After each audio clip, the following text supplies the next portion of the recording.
Alrighty, what is going on there, ladies and gentlemen? Welcome back to another video of Madden 20. If you happen to enjoy today's video, hit that like button if you did, as well as subscribe to the channel to help the channel grow and to see some of my other content.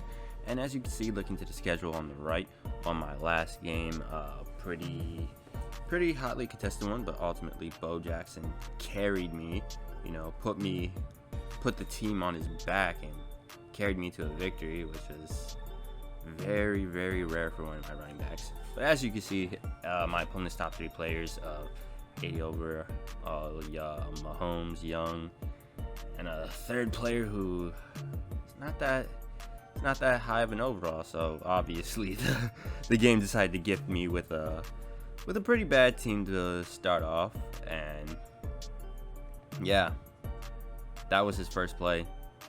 Not the best way to start off for any team, no matter how good you are. And ultimately, he decides to quit. So, just waiting for the little thing. Yep, here we go. Next game, Mel Blount, Bruce Smith, Michael Irvin. Those are my top three. His top three, another 80 Mahomes, Willie Lanier, and 84 Deion Sanders. So, back-to-back low overall teams, which is pretty rare if I do say so myself. That doesn't happen often. You barely get one, let alone two in a row. So I'm just coming into this game, thinking, all right, this is going to be easy victory right here, which it pretty much was. I mean, this is actually going to be a short video. This is like barely 11 minutes long, and that's without me like cutting it up and editing it. So you're going to see a lot of what I'd like to do on offense and defense in terms of audibles and changing up the play. Well, now that I think about it, I barely did anything. I just called the stock play and called it a day because it's bad teams. I mean, what do you do? Right here, 1st and 10 at the 34-yard line. As you can probably tell, it's a running play up the middle with Bo Jackson. Bo Jackson shrugging off lineman, and he just takes it all the way. I mean, what do you expect? There's a 93 overall team going up against what is probably like an 82, if that. Yeah, it was not pretty at all. Okay, you see, kicking it off to my opponent with Matt Bosher, which little unknown fact about Matt Bosher, I've had him since the game came out. So he was like the only elite player I pulled out of those like welcome to Madden packs or whatever, the junks you get at the beginning of the year when you pre-order the game. Yeah, he was the only elite I pulled, and I've had him ever since. I just never bothered changing my punter. I don't know why.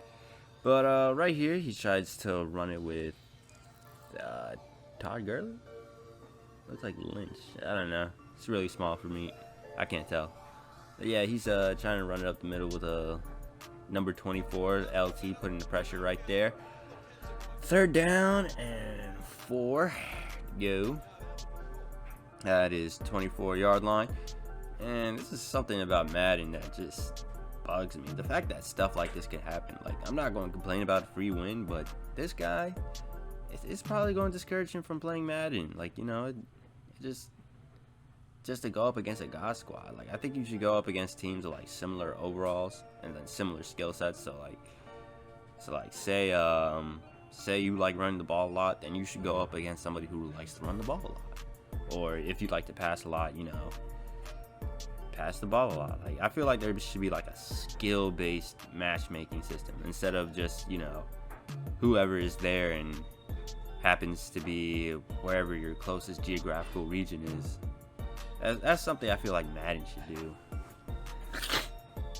Right here, starting off on offense, as you can see, I'm going to the I formation plays, which if you probably saw the percentage, like Lil Jones to say how many of those like plays you call in that formation, you can tell. I don't go into this part of the playbook a lot, but right here, bouncing it out to the outside with Bo Jackson, he absolutely jukes the shoes out of somebody, tries to do it again, almost breaks the tackle, but it's what can you do? What can you do? He's probably not even a bad player. He'd probably beat me in like regular Madden, but this is mud right here. starts calling the goal line defense. It's you know, it's not bad, I guess. He knows the game is over, so he's just trying to do some funny stuff right here. But Vic gets sacked by Alan Page. He loses about 7 yards on that play, which is, you know, I guess that makes sense. So I try to go into the pistol here, try to get him farther away from the line of scrimmage. He's still calling a field goal block, and as you can see, 4 verticals. Trying to throw it up to Michael Irvin right here. They did not call this a touchdown. That was a catch. That was a catch, and they said no. Look at that. Okay, nope, I see it now. It was not a catch. Man. Right here. Still in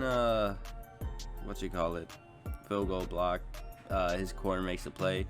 Smart move by him, but as you can see, I'm trying to go for it. Trying to get touchdowns, man. I'm not going for field goals here. Like, I shouldn't have to. I have the better team. So 4 verticals. Obviously can't cover everybody in a field goal block. So Michael Irvin gets the score right here, up 14-0 on him, or about to be 14-0.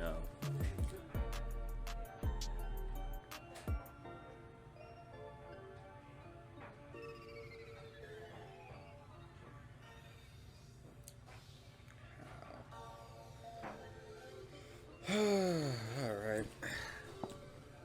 Don't worry, you only got about 4 more minutes of this. Yeah, this is...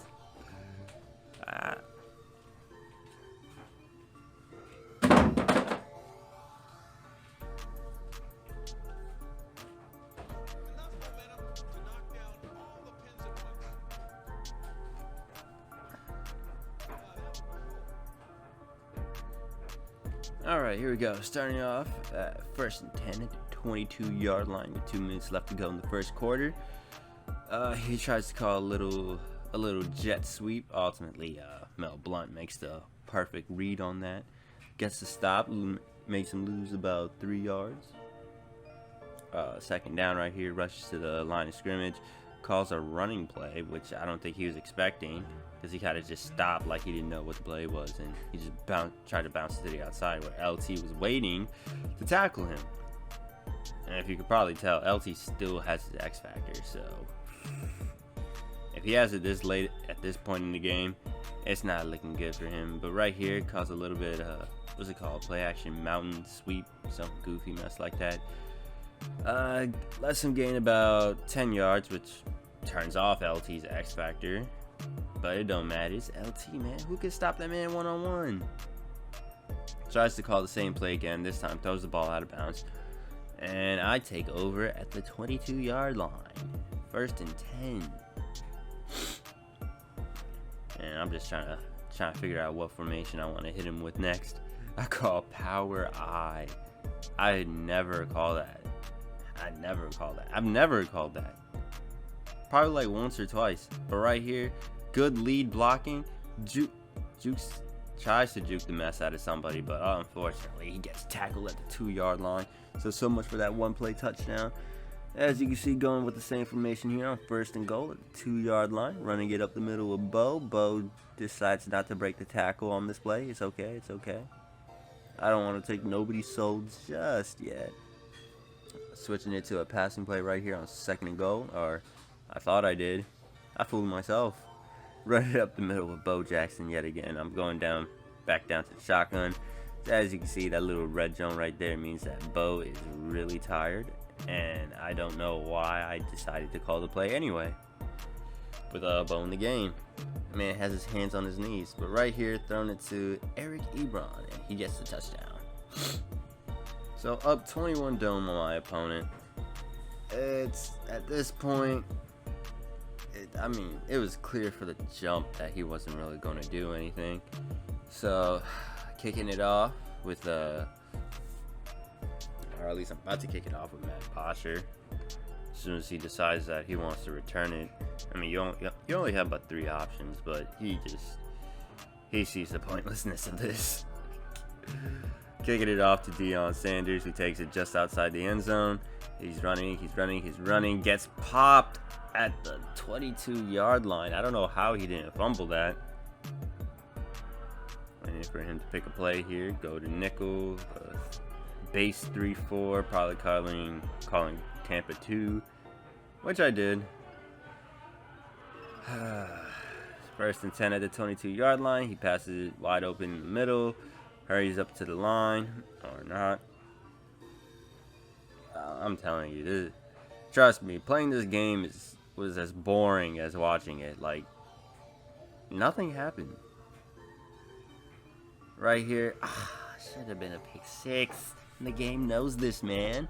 But it didn't matter because, you know, I'm up 21 dome on the opponent. It's only the first quarter. Goes into the 11 personnel, so I match that with nickel. Call a cover 2, pinch my line, see what happens. I got no pressure, but again, another pick 6 dropped between my opponent's hands. Yeah, you can see right there, he decides to concede the game early. So without much else being said, hopefully you enjoyed the video. Click the like button if you did. Subscribe to the channel to keep up to date with everything that I post, as well as helping the channel grow. And I will see you next time.